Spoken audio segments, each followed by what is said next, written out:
All right, welcome back to Starting with a Story. My name is John Lee, and we are back this week with another episode of the Starting with a Story podcast. This week, we're changing things up a little bit. I got the absolute blessing of an opportunity to talk in person with my good friend Logan Godby. He works as an engineer, and today we talk about his entrepreneurial pursuits.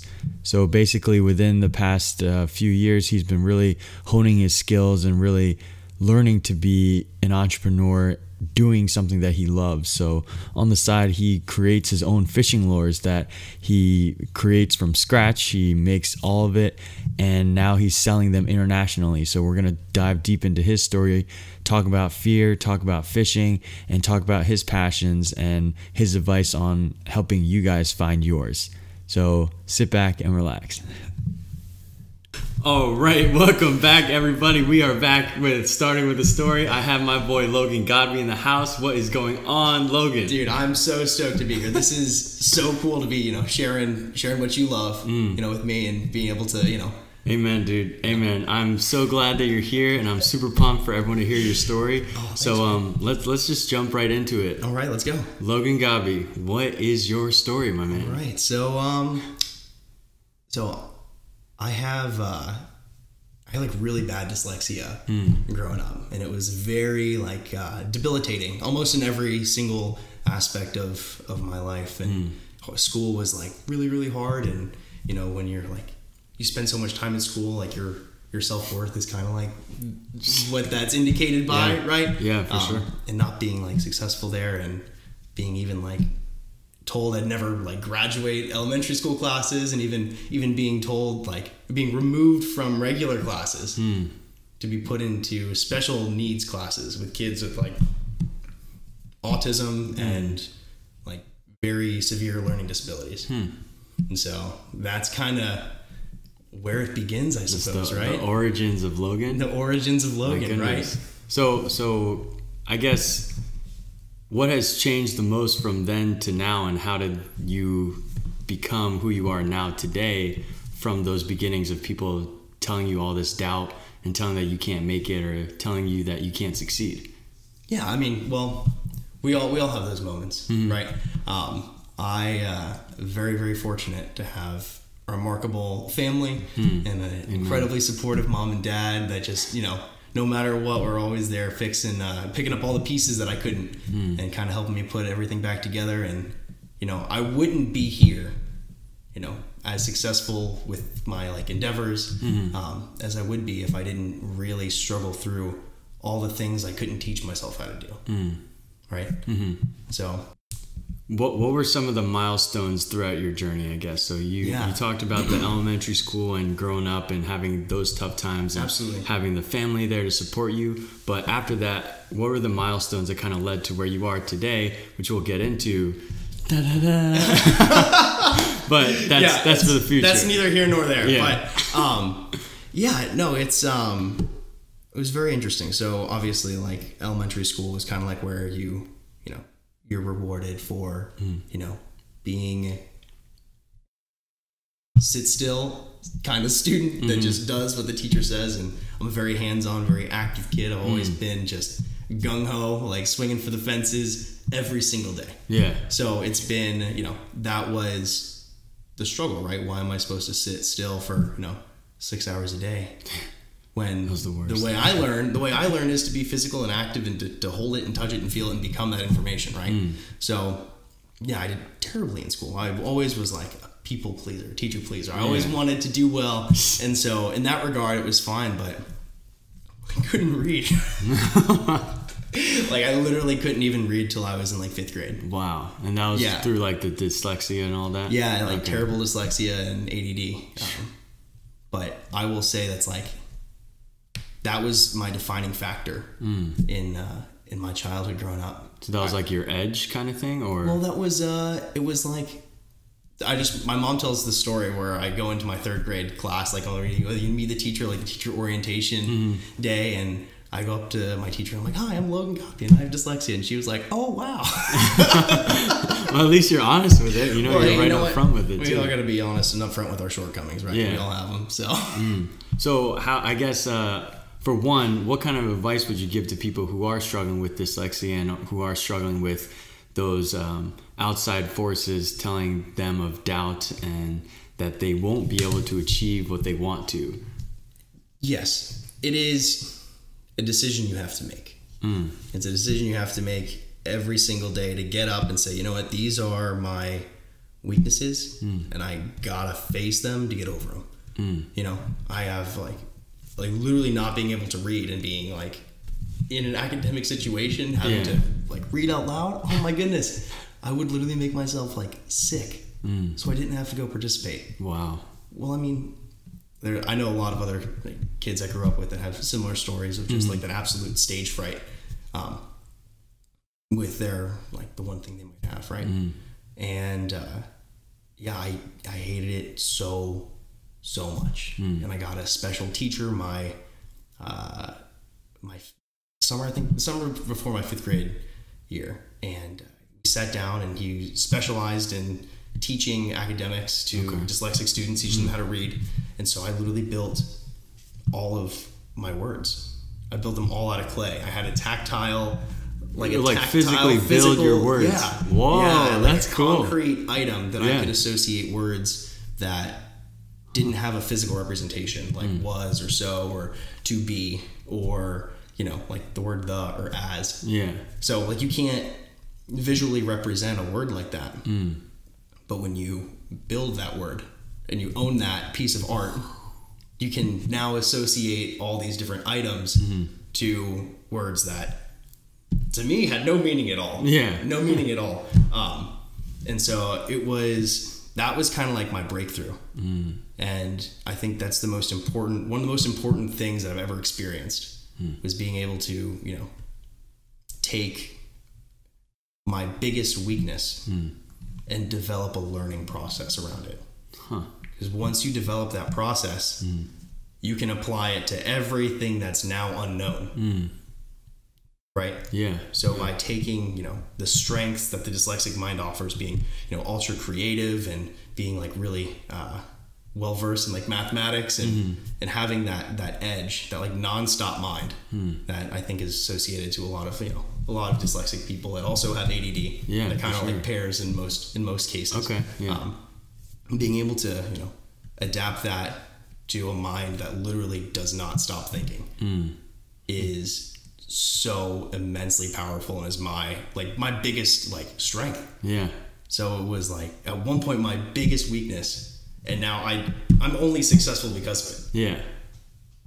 Which is, you know, it's super special. That's awesome. Yeah. So it's so fascinating and so, I guess, inspiring or motivational or whatever you want to call it to hear a straight up story of I was really bad at this and everyone told me I sucked at it. But I'm going to change that. I'm going to change my perspective, create the learning process, like you said, and apply it to not only just words, but also other aspects of your life. I think that's awesome. So kudos to you. That's really cool. Man, I appreciate it. I'm very, very, very, very fortunate. Yeah. And I would not be here if I didn't have the people to support me and the tools and resources to go out and just explore all of my options to figure out how to do it. Yeah. Because it's not an easy thing to know how to do, but once you have the knowledge base surrounding it, it's like the key. Yeah. It's the key to all the things you want to learn how to do. Yeah, it just opens up every single door that you never thought possible. Yeah, exactly. I was told I wasn't going to graduate elementary school. I'd never get out of middle school, never get out of high school.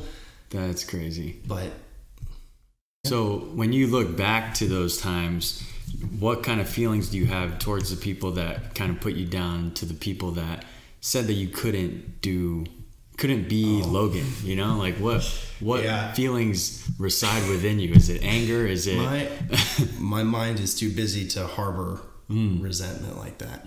I can't do it. I try so hard sometimes to be like, golly, I can't do that. And then I'm like, you know what? It doesn't matter. Yeah. You know, they're just people trying to figure their own life out. It's all, you know. That's awesome. Everyone's got their baggage, right? Everyone's got their thing. Their one thing that might be really holding them back. We all have our one thing. Oh, goodness. Yeah. Some people have lots of things. I'm very fortunate to manage all my things very well now. But that's that's the name of the game, right? Yeah. How can you manage all your things?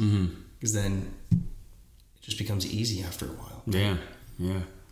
Well, it's easier, right? Easier. It never becomes like easy, but it becomes easier. Yeah. So, as you know, the theme of this season is fear, right? Yeah. And we talked a lot about potential fears in your life and your story, but what are some other experiences of fear or situations where you had to basically face your fears, and did you overcome them? Did you not? Like, how did that work? Did you just build your fear and then you're good? Yeah, I mean, we all the fight or flight syndrome, right? And I am still to this day pretty terrified of public speaking. Yeah. I don't know what it is. Well, it's probably the speak to all the public. Speak to all the public. All the public. All the public. Lend me your ears. No, it was such a challenge for me to vocalize my thoughts, which was kind of offshoot of my inability to read.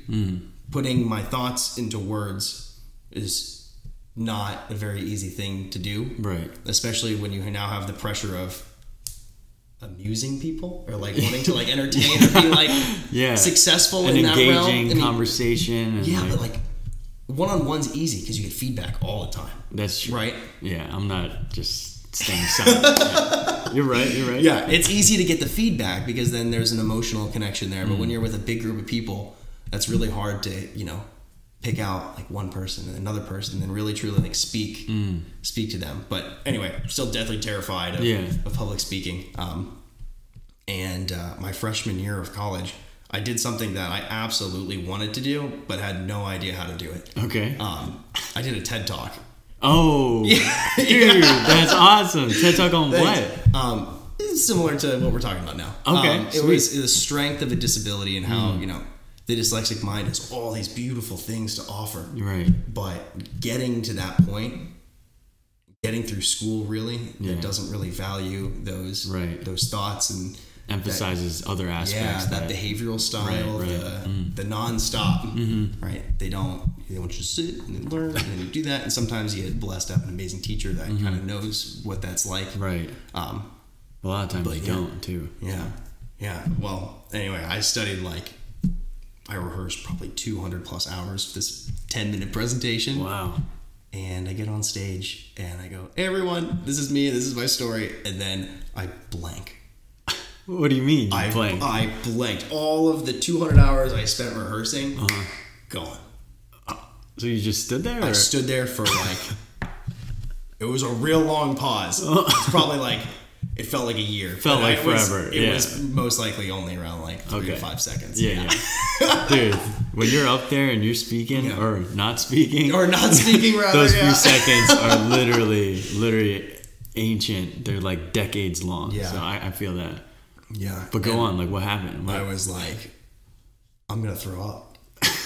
And then I was like, no, I'm not. We got this. We got this. You work your whole life towards,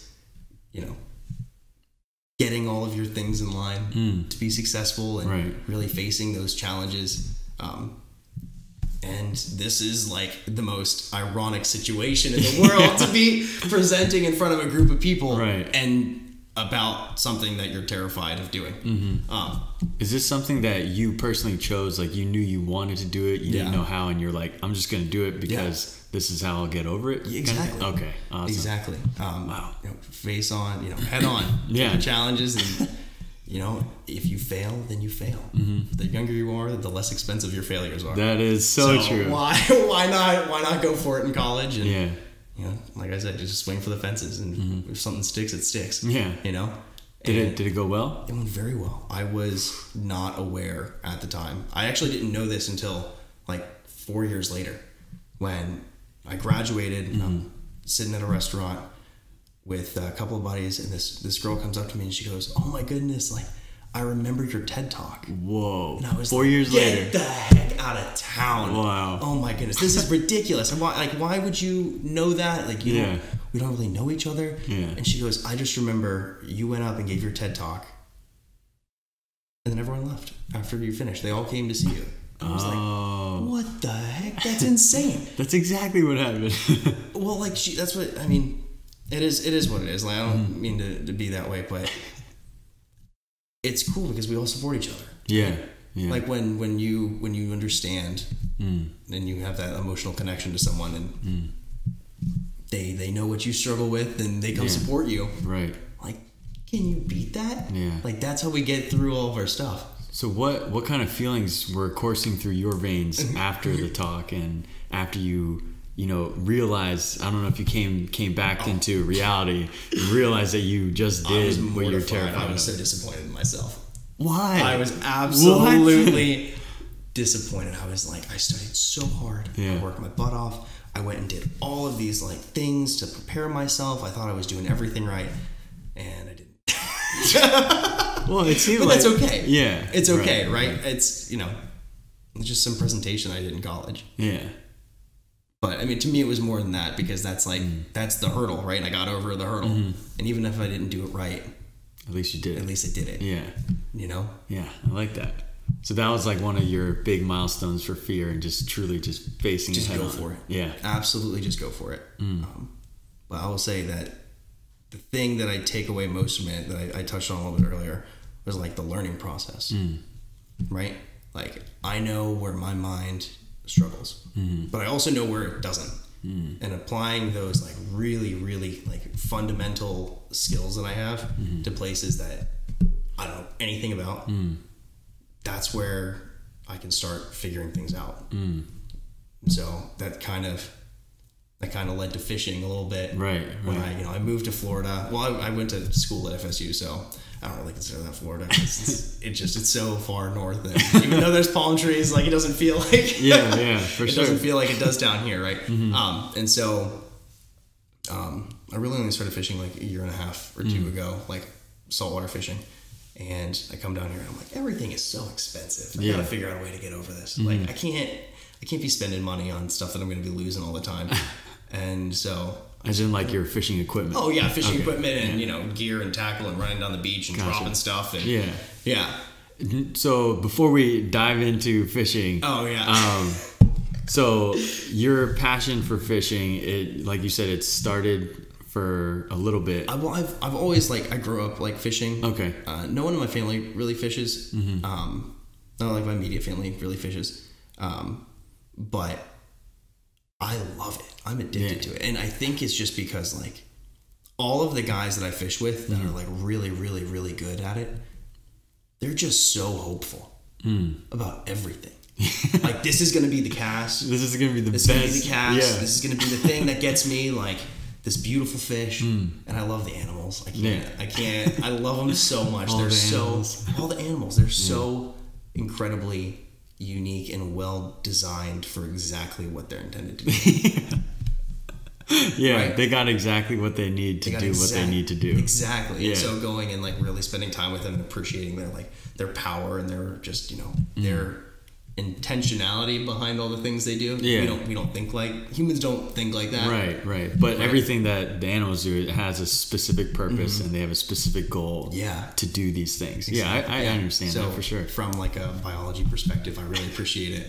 And I grew up doing art. That was like my thing. If I wasn't playing hockey and trying to get over having a terrible day at school, I was doing art and creating something that if you want to see it, just make it. That was kind of the mentality. My dad's always like, don't go buy it. If you want it, like, I'll give, like, you get money and then you go and you build it. Like, that's how you learn. Yeah, that's awesome. To get over all the things. Right. And so I just started making lures. Yeah. And it was really, really silly. Yeah. And people were like, just spend the money on it. I'm like, I got to figure this out. It's driving me crazy. And So this is diving into your new company. Oh yeah, Origin Lures, right? Yeah, Origin Lures. We have a beautiful box right here. Beautiful box. There we go. I don't know if you can see it. Oh yes. Probably can't. You got the QVC hands. I'm just kidding. There we go. So you started making this company, Origin Lures, and this started from your passion of fishing and your passion for creativity and just creation in general. Yeah, absolutely. And animals. Yeah. Can't forget the animals. Yeah. So why lures? Like, out of all fishing equipment, why not the rod? Why not the reel? The rods are one thing, but like you don't really need many of them. Okay. Like I have like maybe like 3 fishing rods that I use for a vast a array of like angling situations. Yeah, okay, exactly. But the lure grind, the lure grind. It's a real thing. Yeah, there's only a few people that do this like this. I mean, it's so easy to go get a lure from like Walmart or like Bass Pro or something, right? But they're made out of like an injected molded material, and oftentimes they crack, and they're like the way the eyelets are seated in there, like sometimes it doesn't hold up for what you're doing. Like taking them offshore and like catching like big fish with them, like they get destroyed. Yeah. And so I found a little bit of a niche market, and I just filled it with all of my free time. Here's all of Logan's free time. All of my free time, yeah.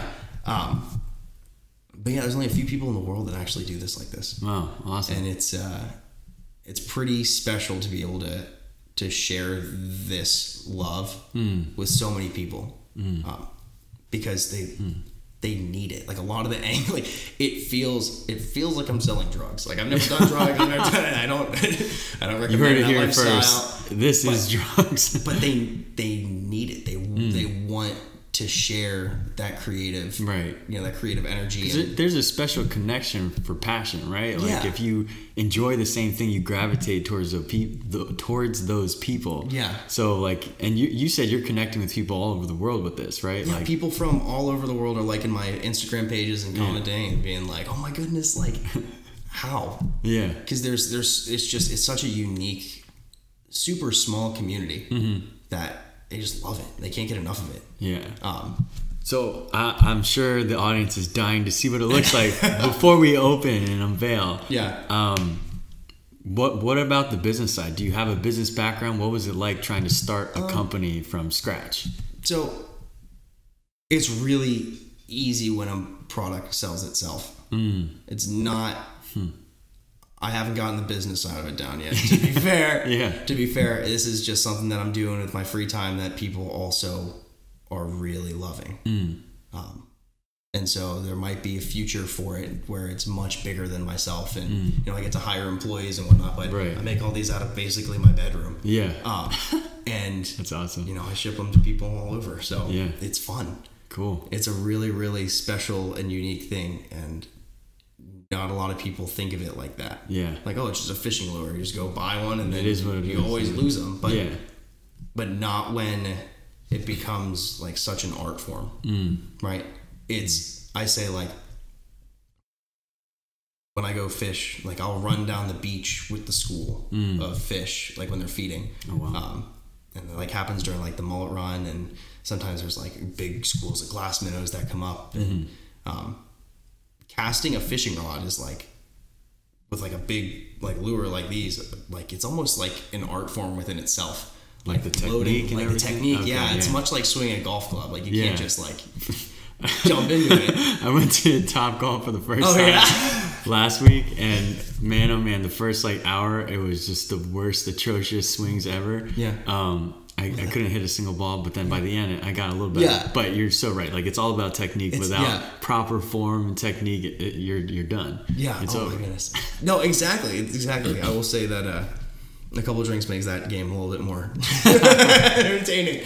But yeah, no, it's an art. Like people that go and they build all their equipment, they do it as an art form. So you have this thing that's just like fishing, like, oh, you just go to Bass Pro and get your stuff and do all this thing. But when you really truly make all of it your own, and you appreciate the biology that goes into it, and you understand the nature of those fish and what they're going after, and really, seeing that through their eyes, it spans the entire scope of interests. You have the art form, you have the science, you have the engineering, you have the design aspects that go into it, you have the material like selection, like every single little bit of it makes a difference. And so not a lot of people think that, and they're like, oh my god, your lures are so expensive, but like I put my love into these things. Like, this is like it's worth it. It's worth it because like you're not gonna break it. You literally tow a truck with these. Like they're so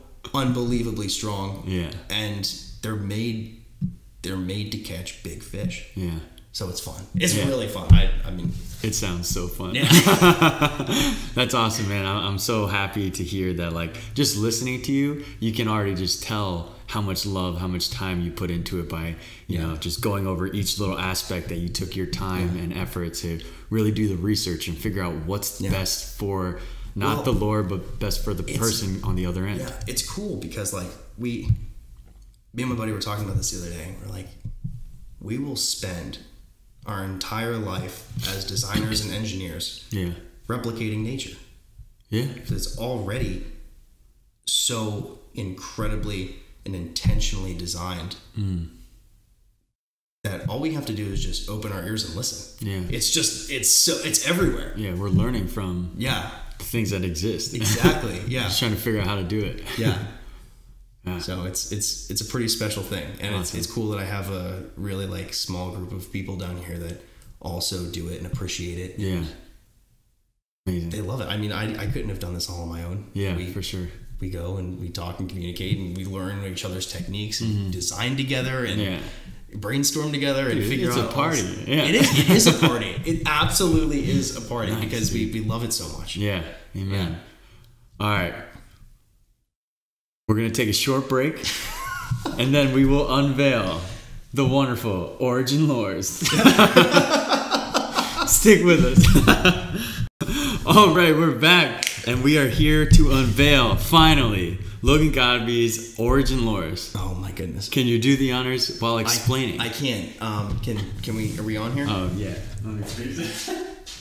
All right, here we go. All right, we're going to do a little bit of...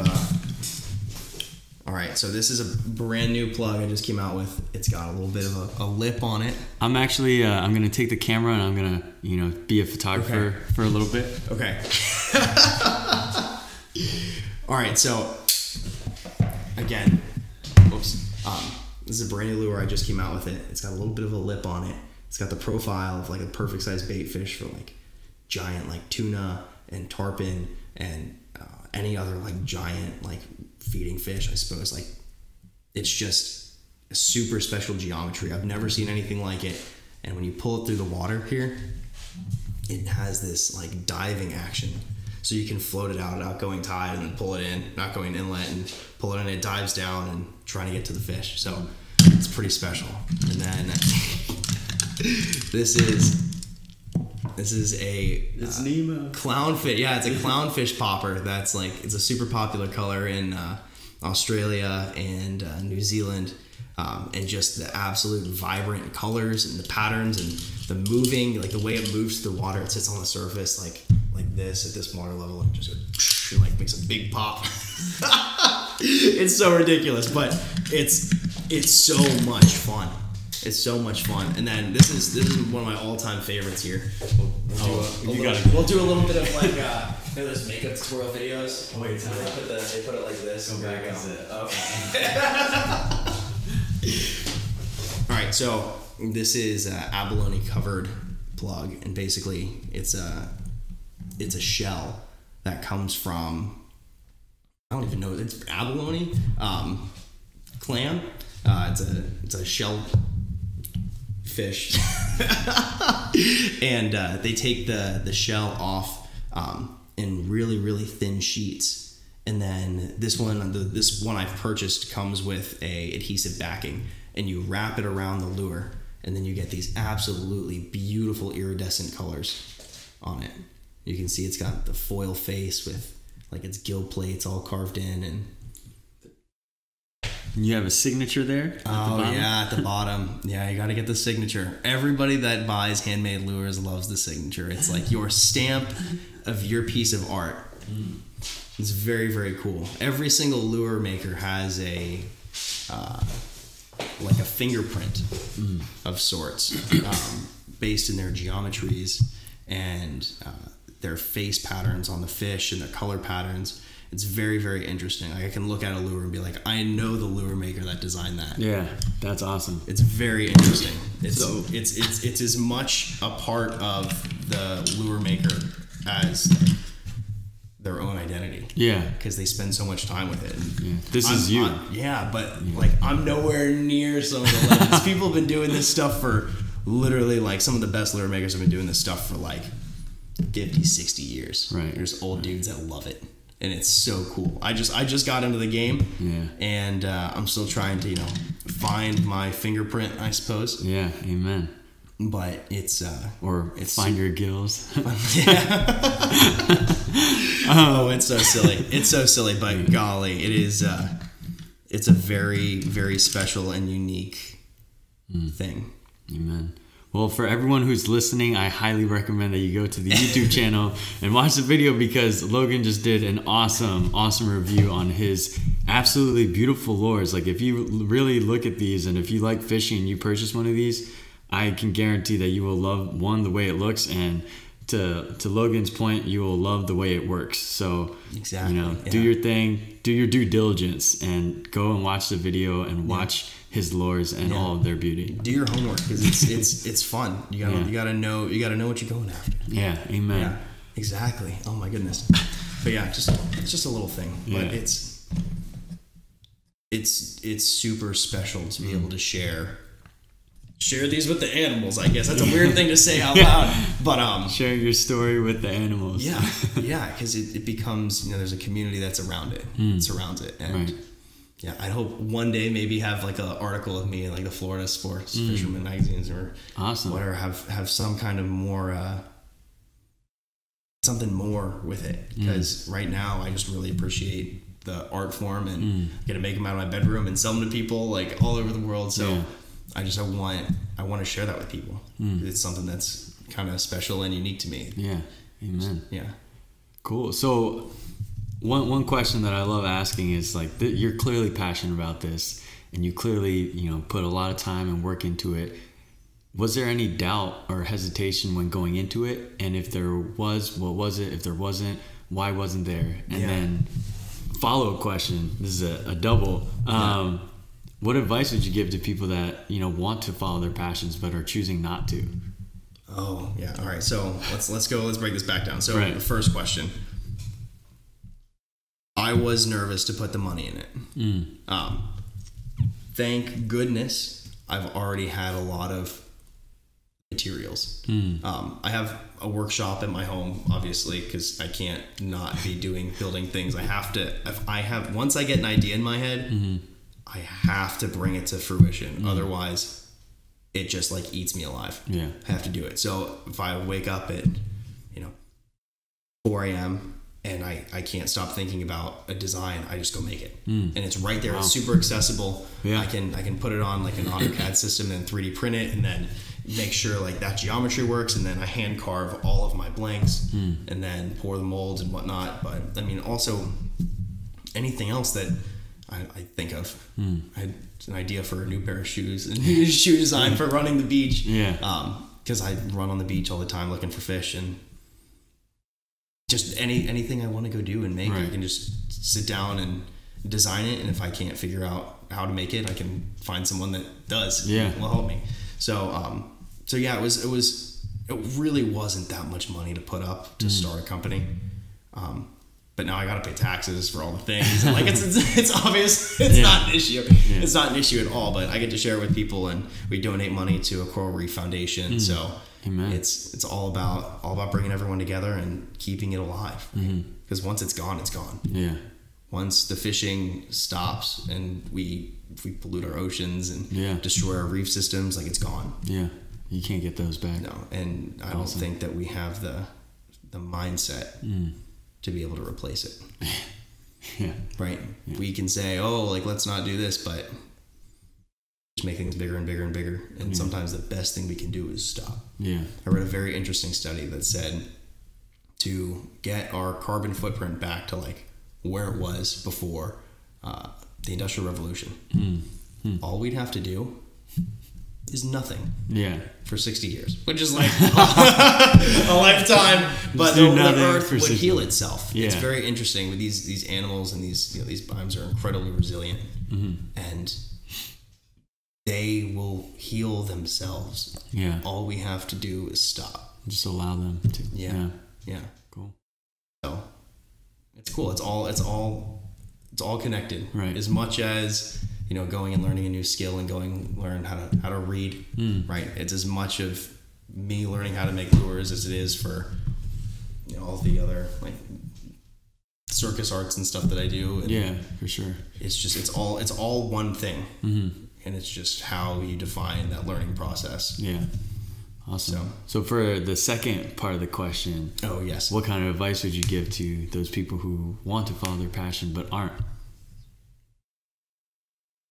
You have to love it. If you can't love it and see it in the future and go and create it, it's not going to happen.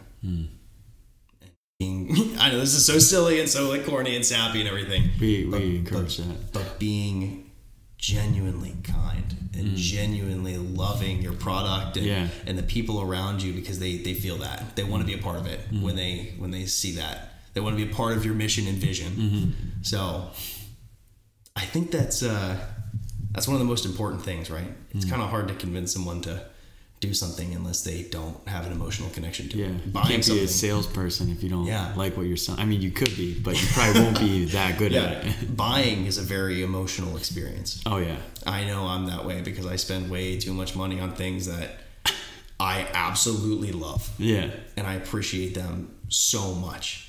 And I can't just be like, no, I'm not. I'm going to buy like something else. But when I go and I find something that is just absolutely brilliantly designed, like the materials in it are especially like required for the exact purpose that it's meant for, and it's got all the bells and whistles, and somebody sat down and designed it just like I did these. Right. I can't not appreciate it. Yeah. Wow. Cool. So sweet. Yeah. You gotta love it. You gotta love it, and you gotta share it. Yeah. Amen. All right, Logan. We are coming to the end of our interview, which saddens me to my soul. Oh, man. I have 3 final questions for you that I ask all of my guests. Okay. But before that, I just want to take the time to acknowledge you and, really take the time to appreciate the work that you're doing, the amount of hard work and blood, sweat, and tears you're putting into your passion, and sharing it. I think, my whole thing is I love sharing stories, and you have a story that's meant to be shared, and you're connecting with people through the love of your product and, putting all that into it and really showcasing what you're capable of, regardless of what people in the past have said and have told you. And you're really just being a light for so many people that maybe are struggling with something, but you're choosing to use those weaknesses as advantages. And I think that is key. And I think that has opened so many doors for you. And I just really appreciate you taking the time to share your story here with all the listeners and myself. And, I just wish you the best with your company and your passions and your fears. Like, I think you're killing the game, man. Dude, thank you so much. I don't get to stop and think about it because I gotta keep going. Yeah. And doing this and, kind of vocalizing that is a super wonderful experience. And I appreciate you so much because you get to do this. Like, you do this with other people and you get all these incredible things out of them, and you get to help spread their love, right? So that's the goal. That's the goal, man, dude. You're awesome. I appreciate you so much. Thank you, dude. All right. Are you ready for the final 3 questions? Oh my goodness. Can we go one at a time? Because we're definitely going one at a time. You clearly can't handle 2 at a time. No, I'm kidding. Yeah. This is a true statement. Absolutely. All right. First question is, what's been the favorite chapter of your life thus far? Dude, tomorrow. Tomorrow? Yeah. I like that. If I knew what I know now yesterday, my life would be so much better. Yeah. You can't stop. Can't stop learning. Amen. Yeah. Not that I don't have a sincere amount of appreciation and love for the stuff I've done in my past. Right. It's just that now that I know what I've learned today, I can make tomorrow even better. Exactly. Awesome. Dude, I like that answer a lot. That's a good answer. All right. Second question is, if you had to put a name to the next chapter in your life, what would you name that chapter? Oh my goodness. Really bad at coming up with names, but name the next chapter of my life. Yeah. The future of Logan Godby. Future. Yeah. Oh my goodness. Take your time. Well, so here's the deal. We we kind of are in the same boat right now. Yeah. And we have all these incredible things and all this air under our wings to go and do whatever we have to do. So much air. Well, it's true. We have all of these cool things that we there's a lot of things do and share. There's a lot of things going for us too. Exactly. Yeah. Exactly. And maybe some of the things that we're experiencing now are less than fulfilling. That's good. And so I think whatever is next is going to be tremendously.